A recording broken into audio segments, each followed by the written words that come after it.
Have you been thinking about investing in real estate? It's not like what you see on HGTV. We created a course to show you how to really invest and create a profitable flipping and wholesaling business. We give you marketing strategies like how to pull lists, who we target, and where we find the money. We go over sales, which includes live calls and negotiations, scripts, role-playing, and so much more.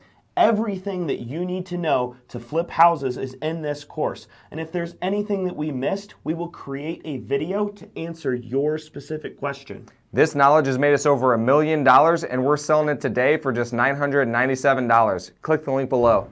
All right, guys, welcome to the Tony and Dakota podcast. We're here with another special guest from Future Flipper. This is Hector Martinez.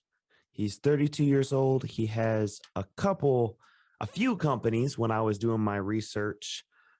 He's got one as a remodeling company, one as a holding company. He does flips. I was going to ask him if he does some wholesales. We'll get into that in a little bit, just for him to give us a little bit of an idea of what his business is. It looks like maybe even he's got another corporation. Maybe his woman started some fashion thing. So that's right. He lives in Georgia, close to the Atlanta area, little smaller town, kind of middle of nowhere town, but Yeah. I know that he definitely buys in Georgia, and he can tell us what other markets he's in. This is Hector Martinez, our friend from the Future Flipper Mastermind with Ryan Pineda. What's going on, everybody? Excited to be here. Thanks, Tony, Dakota, for having me on. Yes, sir. For sure. So, So you forgot one company. We just opened a plumbing company. Wow. So let all your viewers know that we do sewage and drain now. wow, that's awesome. If you're in the Atlanta area and you need your pipes worked out. What made you get into that? Dude, so I have a friend that was in the plumbing industry for 6-7 years, and just had a lot of knowledge. Was working for a big corporation and wanted to do it on his own. He reached out to me and we struck up a deal and went into partnership a couple months ago. Wow. So That's yeah, crazy. it's very profitable, and we're not just focused on like plumbing. It's very niche, so we do sewer. So a lot of plumbers don't do sewer, like they just focus on plumbing stuff. I guess I didn't know that.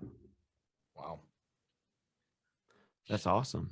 So Hector, for people who are viewing, I guess it's kind of cool to hear people's stories and just to remember that everybody's just a kid from somewhere. Where did you grow up and what was it like for you growing up, man? Give us a little bit of a backdrop on your life, who you are. Yeah, cool. So we were talking before we started that I'm fully Mexican. I have Aztec blood running through me.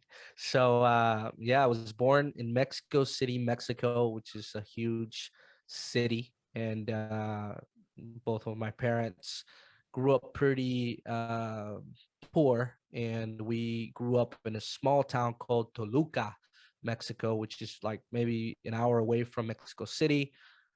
Super humble neighborhood. My dad and my mom both had, just well, my mom was a stay-at-home mom for most of her life.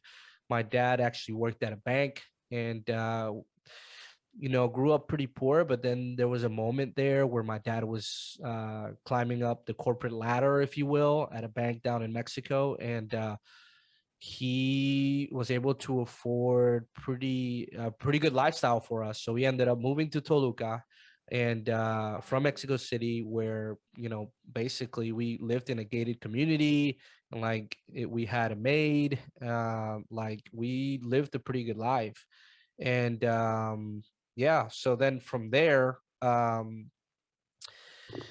my dad just, I don't know what happened exactly, but I remember he lost his job. So I was probably around 6 or 7 at this point, and he lost his job. And I remember just I think they ended up repossessing his car. Like something went down that I still don't fully know, and then we lost everything, man. And you guys know I'm a very big believer in God and my faith. I always speak about my faith, but that was the time like where we became Christians, and like my dad gave his heart to the Lord, and we kind of just started over again. Like our whole family started over again, from living that kind of lifestyle to then just going into a 1-bedroom apartment in back in Mexico City. I'm sorry, that was still in Toluca, and we're all 5 of us were living under that 1-bedroom apartment, and we just again started from scratch. And from there, my dad decided that he wanted to give us a better life, and wanted to have us learn English, and just have this like American dream story. So he ended up moving to Philadelphia, Pennsylvania, when I was about 10 years old, and he completely did like a whole 180 shift of the entire family. Like we didn't have any siblings or cousins or any family in the United States except for maybe one aunt up in Utah. And but we didn't know anybody up north. We just had some church friends that we knew that told my dad, hey, he should come and just try Philadelphia out. So when I was like, I think about 10, we ended up moving to Philadelphia. And I remember like vividly, one of my biggest memories from my trip to from Mexico to the US was seeing the Statue of Liberty, because we flew into the New York airport. And anyway, that was like a big thing, man. And so my dad started working as a painter. So that's kind of where I get my construction like background, if you will, because I used to work with him just painting houses, and he just like learning the trade. He didn't speak English, I didn't speak English, my brother and sister didn't speak English, my mom didn't speak English. It was tough. I remember going to like ESOL school and like learning English, getting picked on. Like we didn't have a lot of money, we lived in a 2-bedroom apartment now, and new language, like it was crazy. It was really like a tough lifestyle. But my dad was always just a super hard worker, man. He was just like work ethic to the million power. And I just remember seeing him like go out and come back late, and full of paint, and but he was giving us a new lifestyle. So learned English. And long story short, I don't know how detailed or how much you want me to go into the story, but you No, tell this is all me good, if you have any man. questions. But long story short, we lived in Philadelphia for some time. My dad was working for a painting company up there, and just painting, like single family houses. Then he started picking up small jobs like on his own. Me and my brother were in school, so didn't really think much of it. We're just trying to live like everybody else. Didn't have like new clothes every week or nothing like that. Like we just, we didn't go out to eat a lot. We didn't have like a lot of wealth or anything. We were just, my dad was making ends meet, living paycheck to paycheck.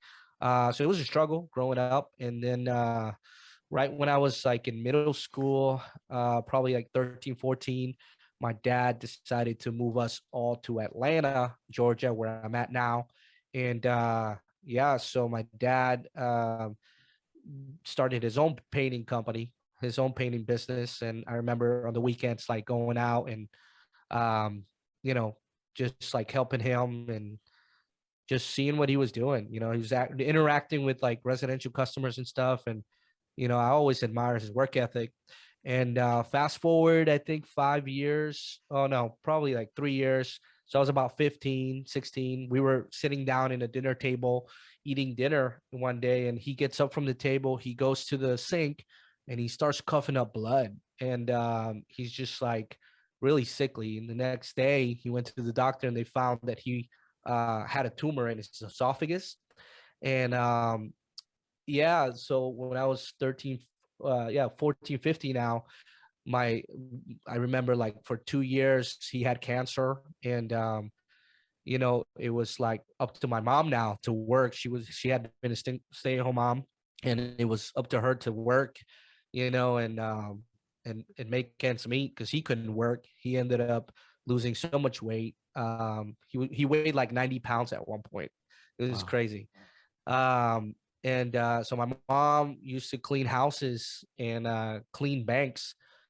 And when my father died, he ended up passing away when he was 39. So like 7 years older than me right now. Just kind of crazy to think about how young he was. But he passed away at 39, left 3 kids, single mom. And I remember like, okay, now it's up to us like to survive. We lived in a really like humble neighborhood here in Woodstock, Georgia. And yeah, I just remember like uh going to her house. Not her house, going to people's houses and like cleaning with my mom or going to the banks. I remember that a lot. Like we would wake up at 5 in the morning and go to Wells Fargo Bank or SunTrust and like clean the banks. So that's what she did. She used to clean commercial banks. And during high school, I did that all throughout high school, man. And just learned at a very young age, nothing's given to you. You gotta go out and work for it. And life will hit you like a ton of bricks. And you better have tough skin, alligator skin for what people are gonna say about you. And that was kind of like my background, man. Like that's a little bit of my story. And fast forward, my teenage years, went to school down in Gainesville, Florida. I went to seminary actually, and my mom put us all through those schools. Like my brother graduated from university, and like she was just the hardest working woman I know. She put me through like that seminary school that I did, and lived there in Gainesville. And that can go on and on and on. But long story short, there was some certain things that happened that caused me to move back to Georgia and get into real estate. And yeah, that's a whole nother like 20 minutes of conversation that I can go into how I got into real estate. But that's kind of my background, and that's kind of where I came from and who I am. Dude, that story is nuts.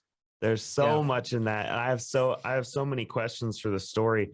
I don't know if we'll get to cover everything that I wanted to talk to you about now that I heard your story. There's so much detail there, dude. That's a great story too for a lot of people out there. It's going to help a lot of people. So I'm glad you told it with the depth that you did in such a chronological way too, because we really got a good picture of like where you came from, which is awesome. So thank you for telling that story, and thank you for giving the detail that you gave. Yeah, sure. Yeah. I What always age? think, yes. Go ahead. I would say, what age did you actually learn English then? I was probably like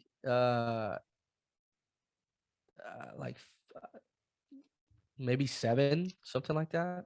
Wow. Yeah, and the thing is like when my dad was doing well, we were taking English classes in Mexico, so it was an easy adjustment, but it was still difficult anyway because it was just a new culture.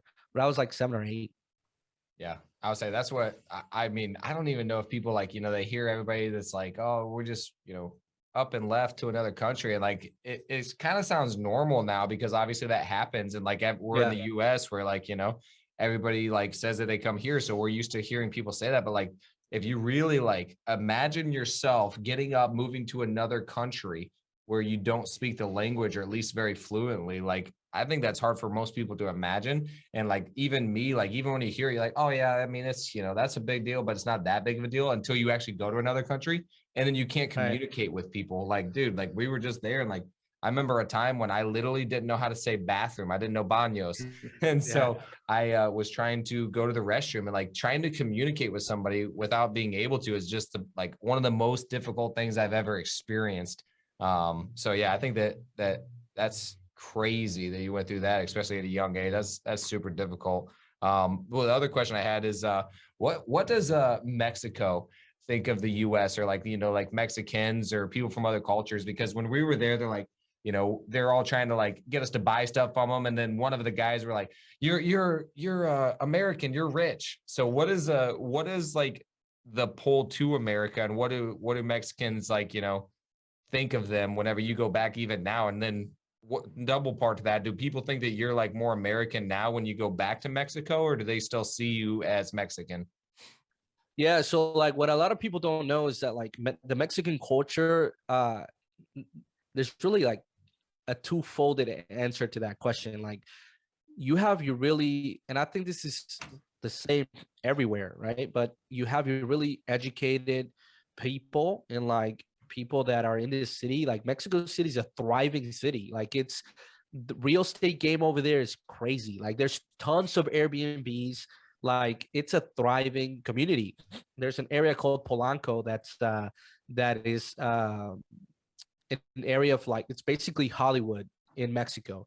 So it's it's, I would say that that culture or that group of people, they don't think anything of it. It's like the same, like, they're living great, you know what I mean? But then you also have, like, I would think the majority of people look at the Mexican culture diluted, right? Because we have like Mexican restaurants, and like, it's like, I don't think sometimes they appreciate the culture for what the culture actually has brought to the world. So, I guess there's two sides of that, two culture groups. Then you have your more what's the word? Like, yeah, just like people that live in different small pueblos, right? Where it's like little groups of people that maybe are not as educated, but the culture is just amazing. So those people, I would say, look at Americans, and they feel like there's definitely an advantage. But again, the other group of people that are like in Mexico City, businessman, I don't know that they have a different perception of Americans that would be like, misconstrued, or whatever the case may be. For me, though, like, I would say that people think that I'm definitely more Americanized now. Even friends that I have here that are Mexican always joke around, like, you're like the most un-Mexican Mexican that there is. You know what I mean? Because yeah, it's like I live like an American, right? So my lifestyle is Americanized. So, but I still eat Mexican food, and I have, my roots, and that's a huge part of who I am. But I would say if I went back to Mexico City right now, I wouldn't fit in, because it's just like, it's a whole different world, a whole different style of living. You know what I mean? Yep. What was the pull for your parents to come to the US then? It's the same, I think the same that everybody has. It's like that, chasing that American dream. You know what I mean? Of like becoming successful. But I think the pool, at least from what they would tell me, it was, we want to give you guys like a better future. We want to give you guys a better a better head start, than we had. And I definitely think they achieved that goal. Like, they put us on a path that others unfortunately don't have. That's awesome. And it allowed us to come to a land of opportunity. I think America is the greatest country in the world. Let me ask you a deep question. Might dig in a little bit. It might hurt, but were you mad? So you had to go through the 5 stages of loss, and everybody holds a lot of, I'd say, like, resentment toward their parents at some point in their life. Did you ever get to the point where you're like, why'd you leave us, Dad? Or like, did you blame God? Were you mad? Were you sad? Were you thankful? Did you respect your father more now looking back? Like, what did that look like for you to lose your Dude, dad so young? yeah, it's interesting, because I was literally having this conversation with a young man today, and I was just basically explaining that I had to go through a period of time of like forgiveness, you know what I mean? And just, I held a grudge for a long time of like exactly what you said, you know? So it's like, Dakota, it's like Tony, not Dakota. God, I always get you guys mixed up. Tony, uh, it's exactly what you said. It's like, man, you were upset, right? That like your father left you. And I was like, man, you couldn't have you like toughed it out, or sought some other medication or something to help you. And it's like, the thoughts that every kid thinks, like their dad is Superman. And I was very close to my father. So it definitely hurt a lot. And I had to deal with that pain in different stages for sure.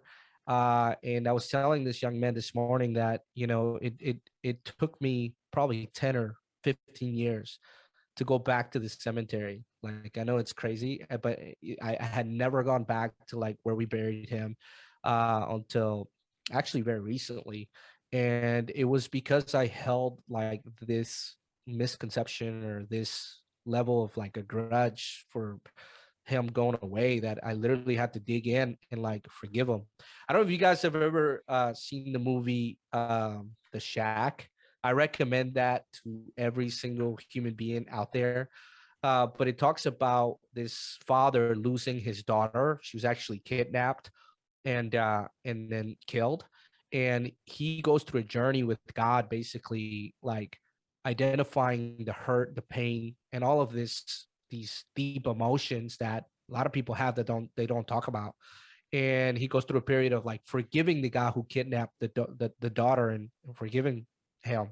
And I think, when you go through that level of pain, there's a lot of forgiveness that you have to release and give to the person on the other side. So for sure, man, it was tough. But I thank God for it now, that made me who I am. It created a lot of desire, passion, motives to push harder when things get tough. So a lot of the things that people go through, it has been easier, to deal with, because you kind of learn to deal with pain. You know what I mean? And I've learned to just release it to the Lord, release it to God, and not hold on to that, because just like it will stay with you forever. And if you don't let it go, it can affect so many relationships and just everything you do. I don't know if that makes sense, but that's kind of how I think about it. Yeah. Yeah. So you said a couple things there that I just wanted to touch on, because honestly, I went through my dad or mom never died, but I lost like both of them at a young age in different ways. They weren't around a whole lot in my childhood. So one thing you said that I feel very similar is like, oh, it's made me who I am, which is 100% true. Like, you wouldn't be who you are today if those events did not happen. And in a lot of ways, it happened, for you, not to you. Especially to help you develop, which is like a hard thing for people to realize, especially with something so traumatic as that. Like, that's crazy. And is even more brutal than, what I went through. But, you also said another thing that said it's up to us to survive now. And so I wanted to know if like you feel like, or how it helped shape you, like what were the specific things? Because for me, whenever like I lost my family, it's like, okay, it's time for me to step up as a man now. And like, I got to handle this. And I was like, I was like seven or eight. And I was like, okay, it's time for me to take care of my mom and my sisters. And that has transformed into the person that I am today, where I feel like, okay, I got to take care of like everybody around me, our employees. I mean, like the people, like the community that we've created. I feel like now that's helped to transition into that. And like, that's always stayed with me, is like rooted really deep down. And so I just wanted to hear about how that actually impacted you and transitioned you into the person that you are today. Yeah, I think, it's like when your back is against the wall, you can choose to react either from a victim mentality and or a victor mentality. You know what I mean? Like that's in every stage of life, no matter where you're at or what's happened to you. Like, you can either choose the route of the victim or you can choose the route of the victor. And I think that my mom championed that and illustrated that in my eyes and in my brother and sister's eyes. Like, she was like, we can either just be a victim and have everything handed to us, or we can choose to become victorious from this situation and use that as fuel to like push through. You know what I mean? So when I saw her, like, dude, I remember like she never shed a tear and like in front of us, right? There was times that I caught her like, I opened the door and she was like crying her eyes out, but she never did it in front of us. And she was always like a praying woman. And I remember walking in on her, like, in a room, and she'd be in her knees, like praying. Or when we were sleeping, she would come over us and like lay hands on us and like just pray over us before school or whatever. So I always saw her like champion. I'm not gonna let this tear me down. I have kids, I have responsibilities, and I'm going to push forward. And so my whole story has been just like pushing forward when you have trials and tribulations and things that happen, right? And so we really saw that in her, and it just cost us to like basically push forward. So I remember when he died, like I took a job. My first job was at Dunkin' Donuts, and then I worked at Chick-fil-A for a while. And it was just like, let's go. Like I'm not, if my mom's not, in a corner crying all the time, and she's over there hustling, crying, cleaning houses and stuff, like cleaning bags, I'm gonna do the same, right? So it's helped shaped that mentality in me. And I think a lot of people need to hone in on those tribulations and trials and use it as fuel, right? To like overcome. And so she championed that, and that's what it's been all of our life. Like my brother, my sister, all of us have gone through more trials and tribulations. That don't stop, man. Like things are gonna come and try to knock you down, but it's how you react that really determines like who you become. You know what I mean? And I remember one of my mentors would always use the Rocky Balboa quote.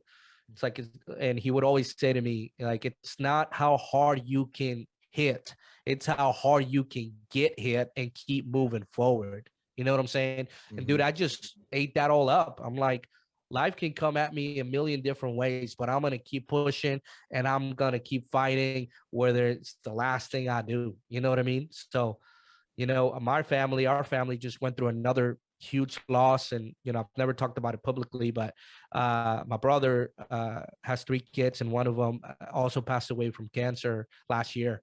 And that was a freaking nightmare. It still is. It was it was a tornado, man. It hit my family like you would not believe. We lost our dad from cancer, and now this 10-year-old little boy is suffering from cancer again. He had a brain tumor, and he fought for about 2 years, and he passed away last year. So it was tough, man. It was tougher than hell, and I don't wish that on anybody because it's a child. But you know what?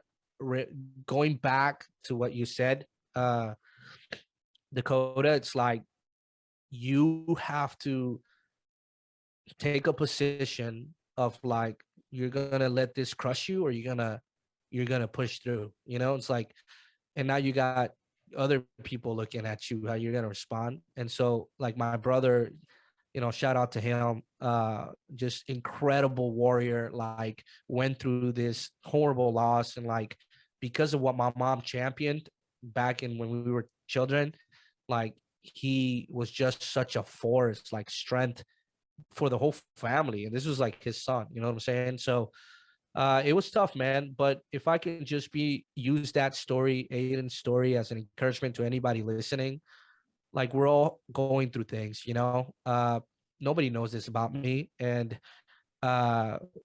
people see you thriving on Instagram and on Facebook, but the reality is like we're all going through something. People go through things. And I think the only hope that we have is, number one, in Jesus, but number two, it's like it's in your response and what you're gonna do with those huge losses that just come. Whether it's in business, in personal life, or in anything. Like, again, it's not how hard you hit; it's how hard you can get hit and keep moving forward. You know what I mean? Yeah. So crazy. Yeah. Are you letting deals fall through the cracks because you don't have good systems in place? We've been there before, and we've tried several different CRMs, and Ari Simply has been the best.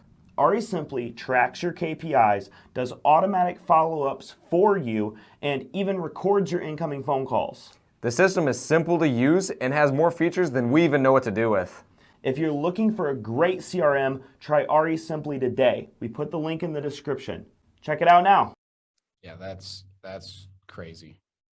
That's some hard stuff. And the only thing that I can think of, obviously, like you said, you can use that story and like, hopefully it helps to bring people closer to their kids and like, value the time that they have. And because like, man, that's such a hard thing. And that's that's where it's always hard to, go over that saying, everything happens to us, or I'm sorry, everything happens for us, not to us. But then stuff like that is like, holy crap, man, what good can come out of this? But of course, God can use everything for his good.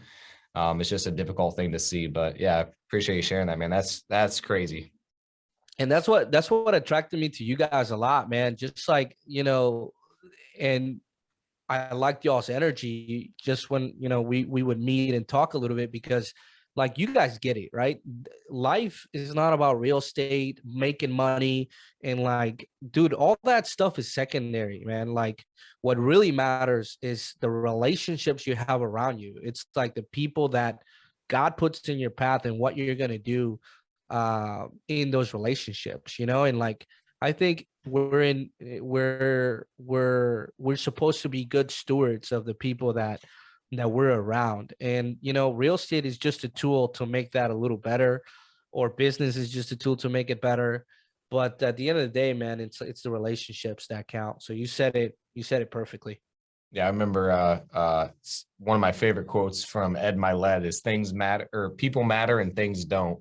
And I try to remind myself that every single day. I'm like, man, like really doesn't matter that much. Like nothing's that big of a deal. Like the thing that really matters is obviously the people and like, who we're helping. So.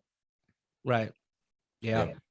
Yeah. But that's another thing that attracted us to Ryan's program too, is like, he's about balance, man. He's not about like being the biggest business person you can be. Obviously we should strive to be like, use our gifts and use them for the maximum amount that we're supposed to. But at the same time, like if it sacrifices every other area of our life, it's not worth it. You don't need to be the biggest business person and then you lose everything else. Like that's not a great life. And that's not, in my opinion, what God intended for you to do.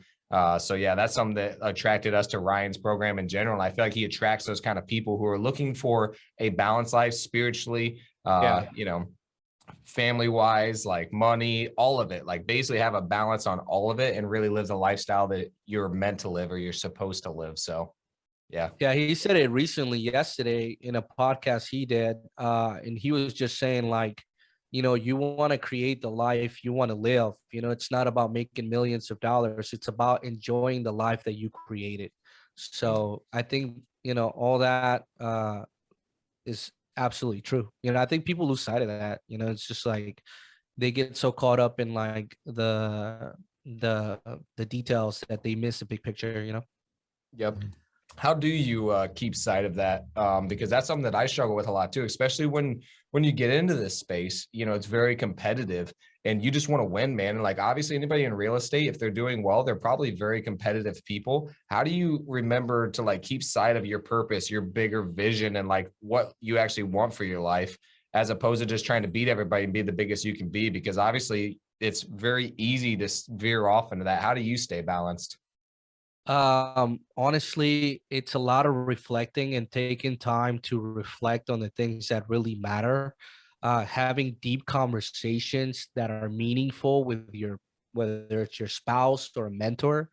But I do that all the time, dude. Like I make it a point to reach out to like my mentors and have them drill me with questions, and then like I tell my wife all the time, like, if you ever see me doing something that's not me, call it out, and because it's easy, right? Like the other day, I was like, what was it? Oh, I remember. We were in Orlando. We were in Disney Springs, and we went to the store, um, and it was like a jewelry store, and she was looking at jewelry, but they had men's jewelry, and I was like looking at the men's jewelry, and I was like, this like silver necklace looks fire, right? And I'm like, I'm gonna try it on. And I went in and put it on, and I'm like feeling myself for like 5 minutes. And then she comes over to me and she just looks at me and she shakes her head and she's like, that's not you. That's not you. And I was like, what do you mean that's not me? And I kind of low-key got offended, but I knew where her heart was at. I knew where she was coming from. And it was like, oh, I can afford this now, right? Like maybe I should buy it. And so those things kind of keep me balanced and focused on what really matters, and not being someone that I'm not. I'm just, yeah. So I don't need a fancy car to prove that I'm the person that I say I am, you know. Yep. Do you have that like scheduled, like regimented, or is it just like you know, do you have like, hey, I need to have at least 5 meaningful conversations? Or do you set a goal or anything, or is it just kind of like, you know, at the top of your mind all the time? It's on the top of my mind all the time because of my relationship with God. And it's like when I pray, I journal a lot actually. And I just try to be as honest as I can with God. You know what I mean? I think people have a hard time doing that. And it's just through a lot of self-reflection. And so yeah, I would say it's at the top of my mind, but it's also just like being intentional with your relationships, like letting them know ahead, you know, it's like call me out. You know, I have a good friend in the Dominican Republic he's my best friend in the whole world. And this dude will tell me straight up, like, dude, that post that you made was a little what's the word? Like Edifying. yeah, like self-edifying, like that's not you, bro. And I literally would go and delete that because they know who I am. They know the heart of Hector Martinez. And so no, I don't have a regimented or, you know, in a schedule, but I think you can create the system, you know what I mean? That allows the protection of who you are and your core values. You know what I mean? And the system for me has been let people know to call me out, journal, pray, and then reach out to your mentors like once in a while.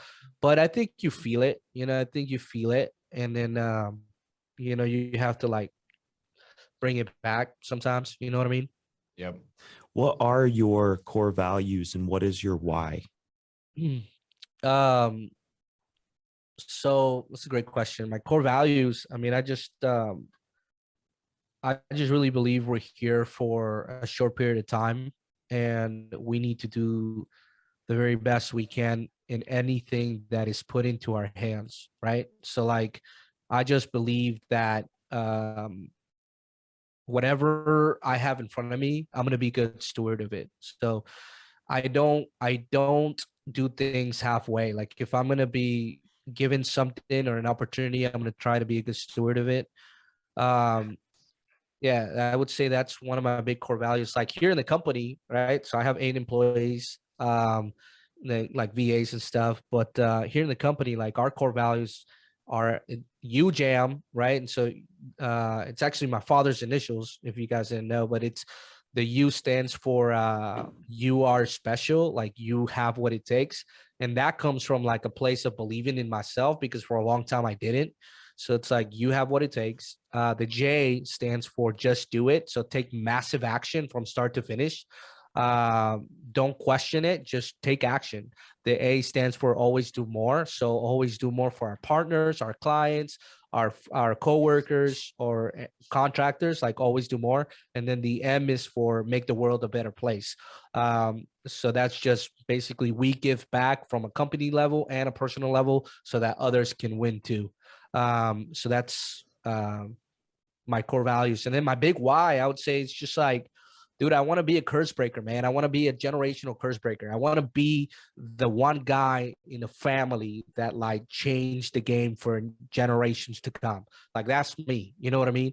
And I put this on my Instagram the other day. Somebody posted a video. It's like, you know, this guy had been in poverty for generations, right? Like the family had been in poverty for generations. And then it was like, the one guy comes that's going to change it all up and like believes in himself and puts in the work and he's the hardest worker in the room. And then bam, the generation changes. I want to be that guy. You know, that's my why. I want to leave a legacy that's unheard of. When my dad died, he didn't leave a life insurance policy. He didn't leave any real estate behind. He didn't leave, you know, any wealth. If anything, he left a lot of debt. Like he had bought a house and wasn't paid off. So my mom had to foreclose on that house. You know what I mean? We couldn't pay it. And so I would say he left debt. I don't think intentionally, but that's just what happened because he didn't have the right system, the right plan of action. Nobody taught him, right? So that's my big why, Tony. It's like leaving a legacy for my kids. I have 2 little boys, and I want them to not struggle the way I did. That's awesome. I think that person that you were talking about was Ed Milet too. I think that was him. Yeah. Yeah. So that's awesome, Yeah, dude. you're That's one right. of my favorite videos too. Is like, yeah, he's just one of my favorite speakers, dude. He's a good dude. He's a Christian as well, and he's just a huge business guy, but he also Yeah, remembers what's important too. He's probably one of my respect. best mentors. But you talked about something in there that I always struggle with, and I don't know how you feel about it, but I wanted to just hear your thoughts on it. Because obviously we believe that we're all created from God, so we're all like given gifts, and we're all like extremely like capable and powerful. Like, man, I feel like I don't think that a lot of humans realize the gifts that they've been given and how much potential they actually have. But then also at the same time, like you talked about, like we're here for such a short amount of time. And so like, I don't know if you ever been in, one of those planetarium things or whatever, where they just keep going further and further back. But every time I go to those, I realize that like, dude, we are such a small, tiny little ant on this earth. So I wanted to hear like your thoughts on that, and like if you balance that in your head or how it kind of works through your brain. So yeah, like you mean like what I think as far as like purpose? Is that what you're asking? Yeah, basically, like, do you think about that as much? Like, man, like we're here for such a short amount of time, and like in the grand scheme of things, it doesn't really matter. But then also, like, you've been given gifts, and God put us here for a reason Yeah, as well. Like, how you balance that in your head, and like if you lean yeah. one way more than the other. Yeah, no, that's a good question, man. Like honestly, I think that we all have been given gifts and talents and abilities, and it's up to you to maximize those, right? The Bible talks about a story of the 10 talents, right? The 10 talents, or I'm sorry, the story of talents, and it's about a master giving people, I think it's 3 or 4 people talents. I think it's 3 people, and he gives one guy X amount, the other guy X amount, the other guy X amount, right? And one of the guys like invests the talents and then doubles basically what he was given. The other guy basically just stays like flatline, and then the last guy doesn't do. I think the second guy stays like maybe doubling it. I forget the whole story, but the Yeah, I point get. is Yeah, both the of them last double it. guy, Yeah. yeah, the last guy just buries it and like doesn't do anything with his talent. And so the guy comes back and he's like, "What'd you guys do with the talents that I gave you?" And then he basically explains, the story of the talents and how you're supposed to maximize what's given to you. So I love that story because that helps me remember, like, with every talent that I have, I'm gonna try and maximize everything and squeeze every little bit of gifting that I have, whether it's public speaking, and I've had the opportunity to public speak all around the United States, believe it or not, and whether it's business, like I'm gonna do not just one business, a bunch of businesses. I'm good at building teams, so I'm gonna create a bunch of teams, and I think once you're faithful to the little things, it's almost like everything is multiplied, and that's a biblical principle, but it applies whether you're a believer, a Christian, or not. Like if you are a good steward and faithful to the things that you're given now, it's almost like a law that you're going to be given more to manage. So yeah, that's how I would respond to the talents. And yeah, I mean, it's like we are here for such a short period of time. Um, Live your life the way you want to live it. You know what I mean? With the talents you've been given. And I had to be awakened from that because I used to work for Wells Fargo Advisors, Wells Fargo Bank, and 9 to 5, it was a grind. And I didn't understand that concept until much later. You know what I mean? Of like, dude, you're just serving someone else's dream. Like this is not it. You got to go and chase your own dream. And it's a lot of like self-evaluating that you can and removing those limiting beliefs that like tell you cannot or that you don't have the ability to do it. There's people out there I see are pretty active on social media, and I know our opinion on this, but I think it's important for people to hear. So some people talk about stealth wealth, trying to stay under the radar, not really letting other people know what you do. They're kind of apprehensive. Some Christians might come at you and say like, hey, it's kind of vain for you to be, Yeah. doing selfies all the time and trying to promote yourself and look good. So where do you, I know you do a lot of social media. How have you justified putting yourself out there and making yourself more available to the public? Yeah, so Ryan Pineda says this all the time, but it's like I treat Instagram like a business. You know what I'm saying? Like I use it as a platform to get more deals, connect with more people, network with people, talk to realtors. Dude, I remember just starting to post a little bit about real estate and like a realtor reaching out to me saying, I have like a list of like hundreds of off-market properties that come to my desk, and I will basically send these to you, put the offers in for you, charge you less commission than you normally pay. All you got to do is work with me, right? And so like that came from social media. But to answer your question, again, I treat it like a business. I've done a lot of business through social media. Actually, like two of my biggest realtors that I use for on-market properties to buy and sell houses have come from social media. I've JV'd with people. I've had private money lending all come from social media and people seeing what I do. And so I treat it like a business, and I try not to post a whole lot about like the fancy things that I buy or the things that I'm doing, excuse me, personally. Um, because of this book that I read once. It's called the I don't know if you guys have read it. It's called The Millionaire Next Door. Have you guys read that book? Yeah. And so it's the concept of like what you're saying, Tony. It's like the stealth wealth of not letting like people know how much money you have. And I think, as long as your heart is in the right place and you're not posting for selfish reasons, I think there's a healthy balance you can create to strum up business and just to, put information out there.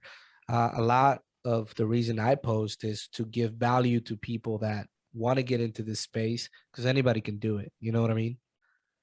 Yeah, I definitely think that you provide a ton of value for a lot of other people, but even for me, honestly, I love seeing your stories, dude, and like, the mix between like business and just your faith. Because I always struggle with that, and I always like, want to hear how other people are doing, like you, Ryan Pineda, like all that stuff. Because like, dude, it's so easy to, forget what the bigger purpose is and what you're doing this all for. So yeah, I know you've helped me personally, and I know you help a lot of other people too. And that's the same thing that we try to do is like, man, we're out here posting and doing this, not to brag or anything, but to show that it's possible for other people to do it too. Because we've seen a lot of people get very wealthy and then they don't want to share any information because they're scared of competition, or they don't want to help other people, or, all these other excuses that they make. And I'm like, man, like, to me, that really feels like you're actually taking from other people, but sharing with people what you're doing actually feels like it's more giving and sharing. And like, I feel like that's what we're called to do. So Yeah. What does your organization look like now? How many employees do you have? Do you guys do how many deals are you doing? Like flips, wholesales? Do you keep rental properties? Like paint us a picture of what your real estate business looks like. Yeah, so our entire business model is like we are heavy on the fix and flip side because that's how we started. So I started by myself doing like maybe 5 to 10 houses a year, I think. Probably did like 10 or something the first year. The second year, I linked up with Vince, you guys know, who's my business partner, and we did 25 the second year. And it's been increasing ever since. So, like last year, I think we did over 60 properties, fix and flips, and then we held some rentals. And it was actually like just seeing how you guys are holding like rentals, and like you guys are seeing a ton of value from holding those rentals that like really fired me up, and entering the community of like future flipper that fired me up to like hold more rentals and Airbnbs. So right now the way it looks like we're pretty much still flipping, but we do some wholesales here and there, and then we have a couple rentals now, and we're remodeling two Airbnbs, one very close to the Brave Stadium here in Georgia, and then another one in an area called Marietta Square that's like pretty populated area for Airbnbs. And yeah, so we have a company that's I have 8 guys that are working with us. So I have a project manager, I have a field supervisor, I have admin, and then I have a fractional bookkeeper that's like part-time, and then TC, so like a transaction coordinator, and then I have, sorry, 4 salespeople. So I have 2 follow-up specialists that just basically filter the cold calls, and then I have 2 like closers essentially. Wow. Yeah. So for folks who are just getting started, people that are watching this podcast who haven't taken the first step yet, what's your advice to those people, and what materials would you recommend?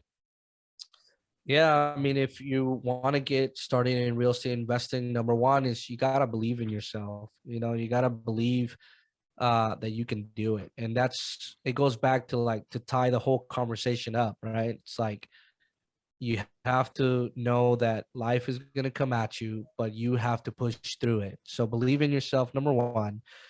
Take away all the limiting beliefs that tell you you can't do this, you're not going to do this, you don't have the money, you don't have the resources. And the second thing I'd say, create goals for yourself, and know what your end goal is. Is it to have a full blown out business like us, or is it just to hold a couple rentals and have your W-2 income? What's your goal? I always ask people that are starting out that question, because sometimes they don't know, and sometimes they like their job, they don't want to leave it, but they see an opportunity in real estate. So I always say, what's your goals? And then the third thing is as far as resources, I think the Tony and Dakota podcast is fire. They should be listening to that all the time. And then yeah, of course, like all my employees that work here, the first requirement of their training is to read the Future Flipper book, because that basically breaks down our entire business operation. I think it's called Flip Your Future, not Future Flipper. It's Flip Your Future by Ryan Pineda.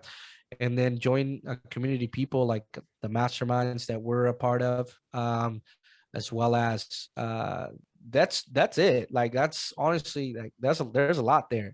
When I started in real estate, I didn't have any coaching, any training, any community. I just went out and did it. I wish I would have had the book or the networks that now I'm a part of. I would have saved myself a lot of time and money. But I would say those 2 things I always recommend. And then of course there's YouTube, and you can find stuff on YouTube. But I always just point to those because they're the easiest, most practical ways to get into it. Awesome. Well, we have a few final questions we usually ask all of our guests. We're getting close to the hour mark here, so Yeah. I'll start wrapping things up.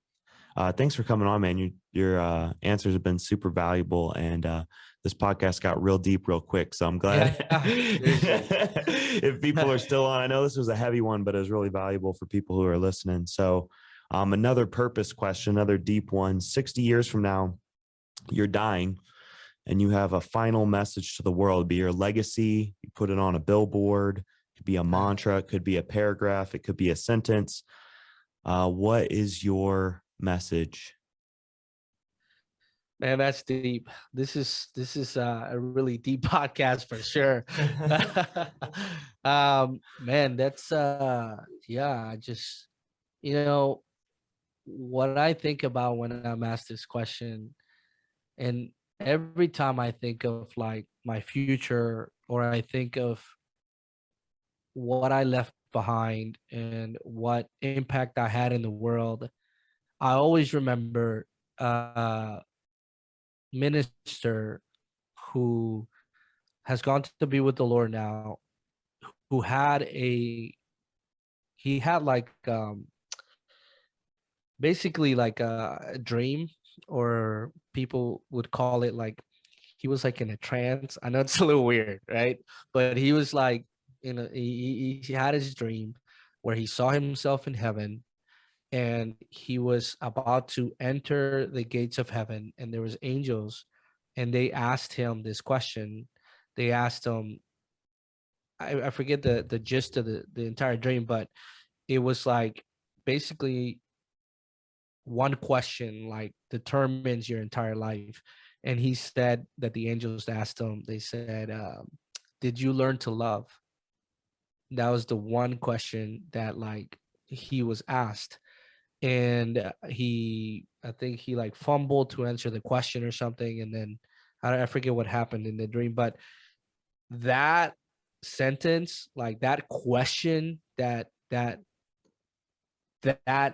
those words put together have been like tucked in the closet of my heart for the longest time, and they've been compartmentalized in my mind forever. That I learned to love.